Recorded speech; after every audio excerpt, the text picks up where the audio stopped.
Welcome to my channel Class Winner by Shri Shyam Books, All India number 1 skill books publisher. Alright, let's talk about two words that can sound a little intimidating to investors. Taxation and regulations. But here's the thing. Don't think of them as roadblocks. Think of them as the rulebook for the game of investing. And once you know the rules, you're in a much better position to win. So you did it. You put your money into the market, you made some smart moves, and now you're seeing a nice profit sitting in your account. That feels fantastic, right? But hold on. Before you start planning how to spend it, the story isn't quite over. There's one more step.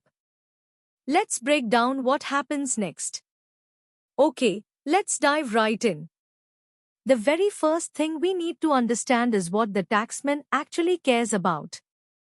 And it all comes down to one key term. Capital gain. Which, honestly, is just a fancy way of saying profit. Yeah, it's really that simple. If you buy a mutual fund unit for, say, 10 rupees and you sell it later for 30, your capital gain is 20 rupees. That's the part the tax authorities are interested in. But, and this is a big but, how much tax you actually pay on that 20 rupees depends on a couple of really important things. And here they are, laid out nice and clear. Just look at this table. The tax you pay is completely different based on whether you're invested in an equity fund or a debt fund. For short-term equity gains, it's a flat 15% plus a few small charges. But look closer. You see that other variable? Short-term versus long-term. I'm telling you, understanding that distinction is the absolute key to investing in a tax-smart way. So let's decode that whole idea. Short-term versus long-term isn't just about your investment philosophy. It has a direct, real-world impact on your final tax bill. When it comes to taxes, time literally is money. You see, the tax system is basically designed to reward patience. If you make a quick buck by buying and selling in a short period, well, those gains are usually taxed at a higher rate. But if you hold on to your investments for a longer time, you get what's called preferential treatment, which means lower taxes. The whole system is nudging you, encouraging you to think about building wealth for the long haul. Now, for anyone who's a long-term investor in debt funds, there's a special trick up your sleeve that can make a huge difference. It's called the indexation benefit, and it might just be one of the most powerful tax-saving tools out there. So what is this thing? Well, indexation is basically the tax department's way of admitting a simple truth we all live with: inflation is real. The money you made over several years isn't all real profit, is it? Because the value of that money has gone down. 100 rupees could buy a lot more 5 years ago than it can today. Indexation lets you adjust for that. Here's how it actually works. Let's imagine you bought a debt fund unit for 100 rupees. A few years go by, you sell it for 150. On paper, your gain is 50 rupees. But wait. Indexation lets you adjust that original cost. So, using the government's official numbers, maybe your indexed cost is now 120 rupees. So when you calculate your taxable gain, it's 150 minus 120, which is only 30 rupees. You still walked away with the same amount of cash, but you're paying tax on a much smaller amount. Pretty amazing, right? It's exactly what this says: an inflation-fighting shield.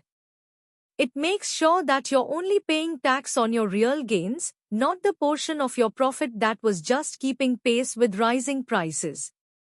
It's a fantastic benefit for long-term debt investors. Okay, so we've talked about the tax rules that apply to you, the investor. But what about the rules for the market itself? I mean, who makes sure all the big companies and fund houses are actually playing fair? Well, that's where the regulators come into the picture. For a market to really work, investors have to trust it. We need to believe the game isn't rigged against us. In India, the main organization responsible for building and maintaining that trust is SEBI, the Securities and Exchange Board of India. The best way to think about SEBI is as the market's referee. You wouldn't want to watch a football match without a ref, right? It would be total chaos. People would be breaking the rules left and right. SEBI's job is to be that referee, to blow the whistle on any unfair practices and make sure it's a level playing field for everyone. And what does this referee actually do? SEBI has some serious powers. They regulate how the stock exchanges operate. They actively prohibit any kind of fraud or scams. And this one's huge. They force companies to be totally transparent about their finances. But every single one of these rules is designed with one ultimate goal: protecting the interests of investors.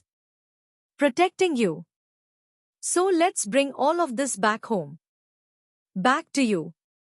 Because knowing the rules of the game is one thing, but the choices you make have very real tax consequences. For instance, when you're investing in a mutual fund, one of the first decisions you'll have to make is between the growth option and the dividend option. The difference is actually pretty simple. With the growth option, any profits the fund makes are automatically reinvested right back into the fund. This makes your investment snowball and get bigger over time. It's perfect for long-term wealth creation. Now, the dividend payout option, on the other hand, pays those profits out to you as cash. It's great if you need a regular income stream.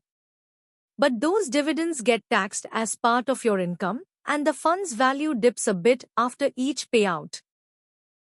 So you see, this single choice directly changes how and when you pay your taxes. So when you step back and look at it all, from capital gains and indexation, to the market regulators and your own investment choices, you realize these aren't just boring rules. They're tools.